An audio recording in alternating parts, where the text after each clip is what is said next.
Hi guys, this is going to be a flipped classroom on Camelot and Crisis, John F. Kennedy's administration. We start off with the election of 1960 between Richard Nixon, the incumbent vice president under Dwight D. Eisenhower, and he's really running on the fact that he does have a lot of experience. He does make the mistake, however, of spending a little too much time campaigning in all 50 states, which really wasn't going to be important. He really needed to focus on the swing states. John F. Kennedy, young senator from Massachusetts, is very wealthy. He has a lot of great endorsements, and he's very young and energetic. But one thing that is going to be a problem for him is the fact that he's Catholic. And he is going to have, this is going to create a lot of controversy, even in 1960. A lot of people looked forward to the debates because it was going to be the first time that the debates were going to be on television.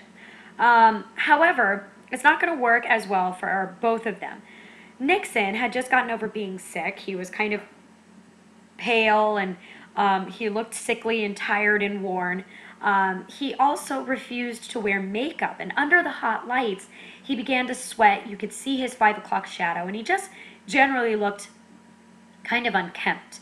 Kennedy, on the other hand, just got done campaigning in California, had a nice tan, looked well rested, and did accept the makeup, and he looked great on television. What's really interesting is the people that listened to it traditionally on the radio thought that Nixon had won the debate. Those that watched it on television thought that Kennedy had been the winner of the debate. And that shows us how important looks are going to be in future elections. When Kennedy wins the election of 1960, he is at his inaugural address going to try and bring the country back together again after a very divisive electoral season, and also inspire them to reach for things that they had never achieved before, and also to try and do great things for their country as well as the rest of the world. A lot of people refer to JFK's administration as Camelot. Camelot's the story of King Arthur and the Knights of the Round Table and Queen Guinevere, and it's very legendary story. In 1960, there was a musical that was created about this story that became wildly popular, and everyone loved the glamour and the excitement of this legendary story. And they seem to equate it with the glamour of JFK's administration. He himself also had a very young, glamorous wife, Jackie Kennedy, who became a fashion icon in her own right. He had this vim and vigor for the future, his adorable children who were favorites of the press, and it really inspired hope in the American people. He also tried to inspire hope through his New Frontier campaign. This was a series of social and economic reforms, as well as an emphasis on space exploration. One of those social reforms was actually going to be the Presidential Commission on the Status of Women. When he was campaigning for president, he asked Eleanor Roosevelt for an endorsement. And she said that she would endorse him only if he created some kind of committee that looked at the problems that were facing women in America. He creates this committee, he appoints her as the chairperson, and they do a lot of great things bringing forward the problems that women faced in America at the time. One of the places that America is going to be very focused on during his administration is the Third World. Now, the Third World is basically very poor nations of Asia, Africa, Latin America, areas that don't have a lot of education, don't have a lot of health or technology, education, a lot of things that are just very poor and run down. We wanted to show them that there was an option that was better than communism. The Soviets were competing for these countries as well. JFK came up with the Peace Corps to show these third world countries that capitalism and democracy was the right way to go. Young college-age students and college graduates went to these third world countries, brought them education, brought them technology, brought them basic finance work, and they taught them basically the skills on how to be successful. And it was very popular amongst young people in America, and it was very, very successful internationally. And it's a group that still exists today and does great things still today. His other emphasis, like I said, was the final frontier, getting to space. He challenged the American people to reach the moon within a decade. And America was kind of skeptical because at that point we hadn't even gotten a man into space yet. But 2 weeks later, we not only send a man into space, but about a year after that, we actually get the first man to orbit the Earth. First man in space, Alan Shepard, and the first man to orbit the Earth, John Glenn. And within a decade, Neil Armstrong is going to be the first man to land on the moon and step foot on it on the Apollo 11 mission. As far as the Cold War is concerned, this is going to be JFK's thorn in his side. The first issue that he has to face is the Berlin Wall. Western Berlin was this little oasis of democracy in the beautiful communist sea of East Germany, and it really bugged the Soviet Union. And so the Soviet Union and Eastern Germany started to set up barriers that would stop people from leaving the East and going to the West. It starts off as just a basic, barbed wire fence, and it didn't keep people out. In fact, you can see in the picture here, an East German guard is escaping to the West because it was better in the West. Communism just left everything stagnant, and you had more opportunities in the democratic West. When the barbed wire wasn't working, they started building the wall, and within a few years, the wall would become an impenetrable force that many people died trying to get across. If you wanted to get across, you could if you had the right papers and if you had the right reasonings. Some people actually did work on either side of the wall, and you would have to go through Checkpoint Charlie to get there. This was the most heavily patrolled area on the planet at the time. People who went from one side to the other had to be cleared from their government to actually go. And when you left Western Berlin to go to the east, you saw this sign. You are leaving the American sector. And this sign told you that when you went to the east, you were leaving your freedoms behind you, and there was no guarantee that you would be coming back. Checkpoint Charlie is going to become a very scary place in JFK's administration because the Soviet Union does not like us there. They want us to leave, and they told us to leave. We refused, and so they decided that they were going to intimidate us into leaving.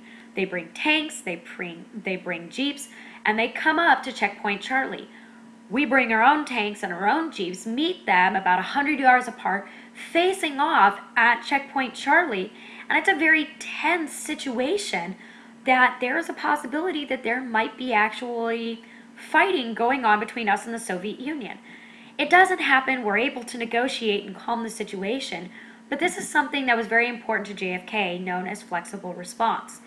As opposed to brinksmanship under Eisenhower, we just always threatened to use nukes, flexible response uses traditional military methods to convince or to stop this kind of thing from happening. And so this was JFK's plan for dealing with the Soviet Union. Shortly after the Berlin crisis, JFK goes to Berlin himself, Western Berlin, and he tells the people there that we are behind them, that we support them, and that we will not abandon them. And it's a very important thing to boost their morale.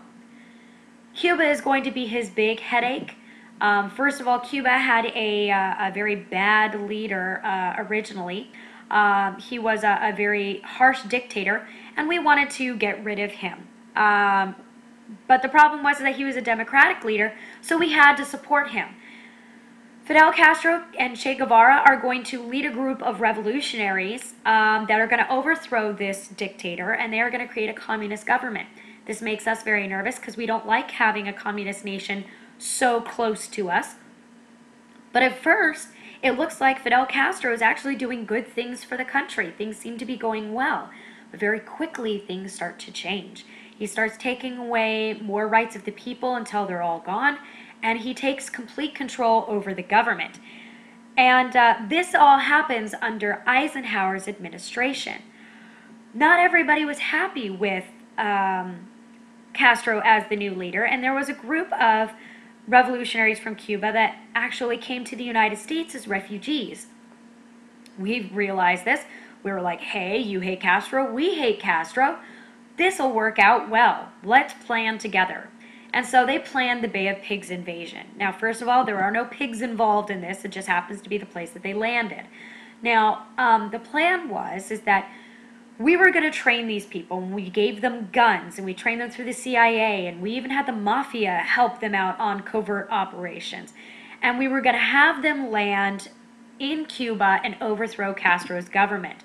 Figured what could go wrong? Eisenhower leaves office, Kennedy comes into office, he's told about the plan, he thinks it's a great idea. But the problem is that just as they were starting this invasion, Kennedy has a change of heart. The Soviet Union and Cuba had signed a treaty of friendship, and if we supported these people and sent backup like we had promised, the Soviet Union would know, and that could cause major problems. And so we decided to pull out very last minute, and we left these people high and dry. They were overpowered, they were arrested, and many of them were executed as a result of this. And it sours our relationship even more with Cuba and the Soviet Union. We continue spying on Cuba to try and make sure that they're not doing anything bad, and thankfully we did, because we found out that they actually had Soviet missiles on their island pointed towards the United States. And what was even worse is the power of these missiles. They could go over 2,000 miles. There was no major city in the United States that would be safe from these missiles. Kennedy was faced with a very difficult situation and had to figure out how he was going to approach this for the American public. He decides that the best bet is to create a blockade around Cuba so nothing can come in or out. But he also has to tell the American people. And when he does, he tells them about the blockade. And then he says that if anything is launched from Cuba, we will see it as actions by the Soviet Union, and that we will have a full retaliatory response. We're basically telling the Soviet Union, dude, ball's in your court. We are able to avoid nuclear warfare, but only barely. The Soviet Union, Khrushchev, finally agrees to take down the missiles as long as we take down ours that were located in Turkey. JFK is not going to be around much longer. Only about a month later, he is campaigning in Dallas, Texas with his wife, and they are traveling through Dealey Plaza, and he was shot and killed by Lee Harvey Oswald. Lee Harvey Oswald shot him from the 6th floor of the Texas School Book Depository. And there is only one film that was taken of this, and it happened to be just a regular citizen videotaping the president as he came by. Now, just a couple of days after JFK had been killed, Lee Harvey Oswald would also be killed by Jack Ruby, who said that he shot him because he felt bad for Mrs. Kennedy having to go through this kind of trial that would result. When the president dies, the vice president has to take over, and Lyndon B. Johnson took the oath of office on Air Force One as they brought the president's body back to Washington, D.C. Jackie Kennedy, still wearing the pink Chanel suit, covered in blood that her husband had been, she was wearing when her husband had been shot. And LBJ immediately puts into place the Warren Commission. This was meant to investigate JFK's assassination. They came to the conclusion that Lee Harvey Oswald had been responsible for it, but there were still a lot of questions that were left unanswered. LBJ is going to fulfill the last year of JFK's administration, trying to live up to JFK, and does a very good job. Signs the Civil Rights Act of 1964, and he's going to do a lot of great things. He runs for president on his own right and comes out with a sweep. He realizes, though, that there are a lot of problems in America, especially looking at the problems of poverty. Appalachia is one of the most poverty-stricken areas of the United States, and he really wanted to look at this and help. And so he's going to create the Great Society programs, and this is a massive number of programs that were passed during his administration that were meant to help the average person. You have everything from Medicare and Medicaid helping give health services, the Job Corps for teaching people skills to get a good job. You have preschool services for poverty-stricken areas, even things like the National Endowment for the Arts and the Endangered Species Act. But unfortunately, Johnson's administration, despite all the great things he's going to do, is going to be marred by the conflict in Vietnam, and that is what we are going to be talking about next class.